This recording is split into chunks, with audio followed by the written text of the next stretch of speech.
40वां हिस्सा है। नबी का हर ख्वाब, मुराकबा या इल्हाम वही सही होता है, उसे तस्दीक की जरूरत नहीं। लेकिन वली के 100 में से 40 ख्वाब, मुराकबे या इल्हामात सही और बाकी गलत होते हैं, और इनकी तस्दीक के लिए इल्म बातिन की जरूरत है कि बे इल्म नतवा खुदारा शनाख्त सबसे अदना मुराकबा कल्ब की बेदारी के बाद लगता है, जो कि जिक्र कल्ब के बगैर नामुमकिन है। एक झटके से आदमी होशो हवास में आ जाता है, इस्तिखारे का ताल्लुक भी कल्ब से है। इससे आगे रूह के जरिए मुराकबा लगता है, 3 झटकों से वापसी होती है। तीसरा मुराकबा लतीफा अन्ना और रूह से इकट्ठा लगता है। रूह भी जबरूत तक साथ जाती है, जैसा कि जिब्राइल हुजूर पाक के साथ जबरूत तक गए थे। ऐसे लोगों को कब्रों में भी दफना आते हैं, मगर उन्हें खबर नहीं होती। ऐसा मुराकबा असहाबे कहफ को लगा था, जो 300 साल से ज्यादा अरसा गार में सोते रहे।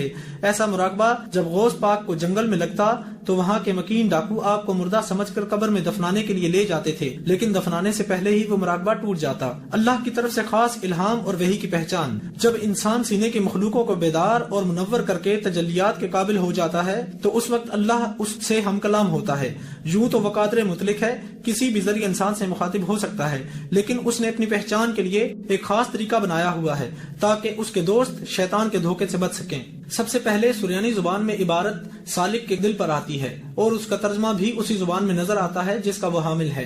वो तहरीर सफेद और चमकदार होती है, और आंखें खुद ब खुद बंद होकर उसे देखती हैं। फिर वो तहरीर कल्ब से होती हुई लतीफा सिरी की तरफ आती है, जिसकी वजह से ज्यादा चमकना शुरू हो जाती है। फिर वो तहरीर लतीफा अख्फा की तरफ आती है, अख्फा से और चमक हासिल करके जुबान पर चली जाती है, और जुबान बेसाख्ता वो तहरीर पढ़ना शुरू कर देती है। अगर ये इल्हाम शैतान की तरफ से हो तो मुनव्वर दिल उस तहरीर को मध्यम कर देता है। अगर तहरीर जोर आवर है तो लतीफा सिरी या अख्फा उस तहरीर को खत्म कर देते हैं। बिलफर्ज अगर लतीफों की कमजोरी की वजह से वो तहरीर जुबान पर पहुंच भी जाए तो जुबान उसे बोलने से रोक लेती है। ये इल्हाम खास वलियों के लिए होता है, जबकि आम वलियों को अल्लाह ताला फरिश्तों या अरवाह के जरिए पैगाम पहुंचाता है।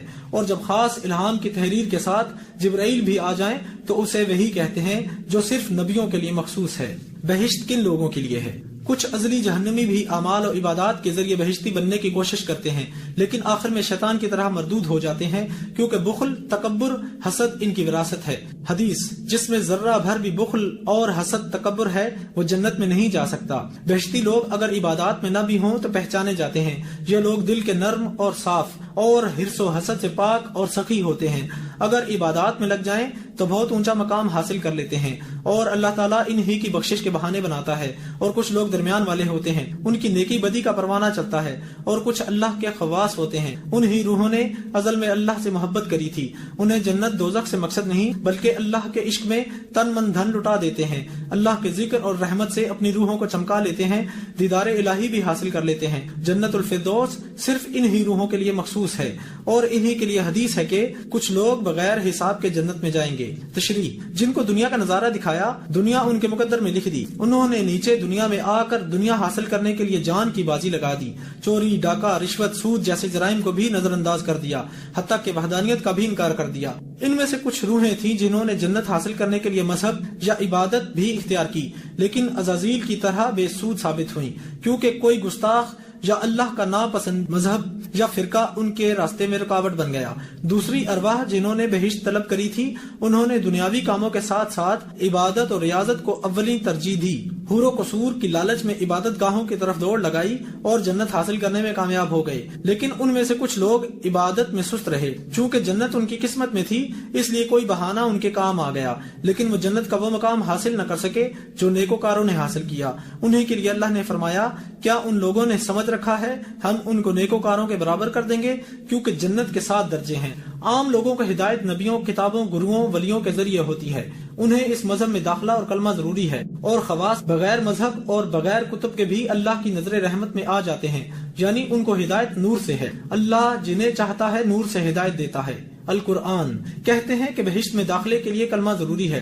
बहिश्त में इन जिस्मों को नहीं, रूहों को जाना है, और दाखिले के वक्त पढ़ना है तो फिर ये रूहें मकाम दीद में जाकर किसी भी वक्त कलमा पढ़ लेंगी, मरने के बाद ही सही। जैसे हुजूर पाक की वालदा और वालिद और चचा की रूहों को मरने के बाद ही कलमा पढ़ाया गया था, बल्कि खवास उल खास रूहें ऊपर से ही कलमा पढ़कर यानी इकरार तस्दीक करके ही आती हैं। हुजूर सल्लल्लाहु अलैहि वसल्लम ने फरमाया था कि मैं दुनिया में आने से पहले भी नबी था। ये अल्फाज रूह के ही रूहों के लिए हो सकते हैं। जिस्म तो इस दुनिया में मिला, कौमें हों तब सरदार होते हैं, उम्मती हों तब नबी होते हैं, वरना उनका क्या काम। پھر انہی لوگوں کو مختلف مذاہب میں بھیجا جاتا ہے، کوئی بابا فرید کے روپ میں اور کوئی گرو نانک کے روپ میں ظاہر ہوتے ہیں۔ اللہ کو پانے والی روحیں مذہب نہیں دیکھتی، بلکہ جس کی اللہ سے رسائی دیکھتی ہیں اس کے ساتھ لگ جاتی ہیں۔ غوث علی شاہ جو ایک ولی ہو گزرے ہیں، تذکرہ غوثیہ میں لکھا ہے کہ میں نے ہندو جوگیوں سے بھی فیض حاصل کیا ہے۔ یہ رمز نہ سمجھ کر مسلم علماء نے غوث علی شاہ پر واجب القتل کے فتوے لگائے اور مسلمانوں کو کہا کہ جس کے بھی گھر میں یہ کتاب ہو اسے جلا دیا جائے، لیکن وہ کتاب بچ بچا کر ابھی بھی ہندوستان پاکستان میں موجود اور مقبول ہے۔ کچھ قوموں نے نبیوں کو تسلیم کیا اور کچھ نے نبیوں کو جھٹلایا۔ جھٹلانے والی قوموں میں بھی رب نے انہی کے مذہب کے مطابق ان لوگوں کو بھیجا اور انہوں نے ان کو گناہوں سے بچانے کی تعلیم دی اور انہی کی عبادت اور رسم و رواج کے ذریعے ان کا رخ رب کی طرف موڑنے کی کوشش کی، امن اور رب کی محبت کا سبق دیا۔ اگر یہ لوگ نہ ہوتے تو آج ہر مذہب ایک دوسرے کے لیے خون خوار ہی بن جاتا۔ ایسی روحوں کو دنیا میں خضر وشنو مہاراج سے بھی رہنمائی ملتی ہے جو ہر مذہب کا بھید جانتے ہیں۔ تقویٰ کن لوگوں کے لیے ہے؟ علم الیقین، یہ لوگ دنیا دار ہوتے ہیں، مقام شنید ہوتا ہے، علم کے ذریعے یقین رکھتے ہیں، ان کا ایمان سنی سنائی باتوں پر ہوتا ہے، بھٹک بھی جاتے ہیں، انہیں تقوی سے نہیں بلکہ محنت سے ملتا ہے، خواہ رزق حلال سے کمائیں یا حرام سے۔ عین الیقین، یہ لوگ تارک دنیا کہلاتے ہوئے بھی دنیا والوں کے ساتھ ہی رہتے ہیں، لیکن ان کا رخ اور دل رب کی طرف ہوتا ہے، ان کو اکثر رحمانی مناظر بھی دکھائے جاتے ہیں، ان کا مقام دید ہوتا ہے، انہیں بھی جائز محنت سے ملتا ہے، ناجائز سے انہیں نقصان ہوتا ہے۔ حق الیقین، ان کا مقام رسید ہوتا ہے، یعنی اللہ کی طرف سے کوئی مرتبہ مل جاتا ہے اور اللہ کی نظر رحمت میں آ جاتے ہیں، انہیں فارغ دنیا کہتے ہیں، دنیا میں رہ کر بھی جائز و ناجائز دھندے سے دور رہتے ہیں، یہ اگر جنگلوں میں بھی بیٹھ جائیں تو اللہ ان کو وہاں بھی رزق پہنچاتا ہے، یہ تقوی کی منزل ہے۔ ابتدائی لوگ تقوی کی بات ضرور کرتے ہیں مگر اس میں کامیاب نہیں ہوتے۔ تقدیر دو طرح کی ہوتی ہے، ازل اور معلق۔ بعض لوگ کہتے ہیں کہ جب مقدر میں رزق لکھ دیا تو اس کے لیے گھومنا پھرنا کیا؟ مخدوم جہانیہ نے کہا کہ رزق کو حاصل کرنے کے لیے گھومنا پھرنا بھی مقدر میں لکھ دیا۔ مثال کے طور پر جیسا کہ آپ کے لیے پھولوں کا گلدستہ چھت پر رکھ دیا گیا ہے، یہ تقدیر ازل ہے، اسے حاصل کرنے کے لیے آپ کو سیڑھیوں کے ذریعے چھت پر پہنچنا ہے۔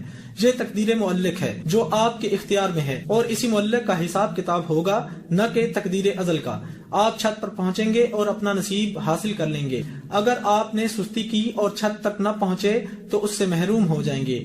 دوسرا شخص جس کے مقدر میں چھت پر گلدستہ نہیں ہے، وہ اگر سیڑھیوں کے ذریعے یا سخت محنت سے بھی چھت پر پہنچ جائے تو وہ محروم ہی ہے۔ تیسری ارواح، جنہوں نے نہ دنیا طلب کری اور نہ ہی جنت کی طلبگار ہوئی، صرف رب کے نظارے کو دیکھتی رہیں، انہوں نے دنیا میں آ کر رب کی تلاش کے لیے اپنا سب کچھ قربان کر دیا، کئی بادشاہتوں کو بھی چھوڑ کر اس کو پانے کے لیے بھوکے پیاسے جنگلوں میں رہتے، حتیٰ کہ کسی نے دریاؤں میں بھی کتنے سال بیٹھ کر گزارے۔ کامیابی کے بعد یہی ولی اللہ کہلائے اور اللہ کی طرف سے مختلف عہدوں اور مختلف ڈیوٹیوں پر فائز ہوئے اور دوستیوں کے لیے بھی دوا اور دعا بن گئے کہ نگاہ مرد مومن سے بدل جاتی ہیں تقدیریں۔ اقبال، اس لیے ارضی ارواح کے ہر جنم میں مرشد گرو کا چشم دید ہونا لازمی ہے۔ پچھلے جنم یا خاندان کے زمانے کے مرشد موجودہ جسم سے مبرہ ہو جاتے ہیں، جیسا کہ نبوت بھی اولو العزم مرسل کے آنے کے بعد مبرہ ہو جاتی ہے، جیسا کہ موسیٰ کلیم اللہ اولو العزم تھے۔ موسیٰ کلیم اللہ کے بعد جتنے بھی نبی آئے، عیسیٰ روح اللہ کے آنے کے بعد ان کا دین بھی کل عدم قرار دیا گیا، اور عیسیٰ روح اللہ سے حضور پاک تک جتنے بھی نبی آئے وہ حضور پاک کے آنے پر سب کل عدم قرار دیے گئے، لیکن اولو العزم مرسل کے دین کا سلسلہ جاری رہا اور آج تک جاری ہے، جس میں آدم صفی اللہ، ابراہیم خلیل اللہ، موسیٰ کلیم اللہ، عیسیٰ روح اللہ اور محمد رسول اللہ صلی اللہ علیہ وسلم ہیں، اور ہر ولی ان کے نقش قدم پر ہے، کیونکہ انسان کے اندر سینے کے پانچوں لطائف کا تعلق پانچوں رسولوں سے ہے، اس وجہ سے ان کی نبوت اور فیض روحانی قیامت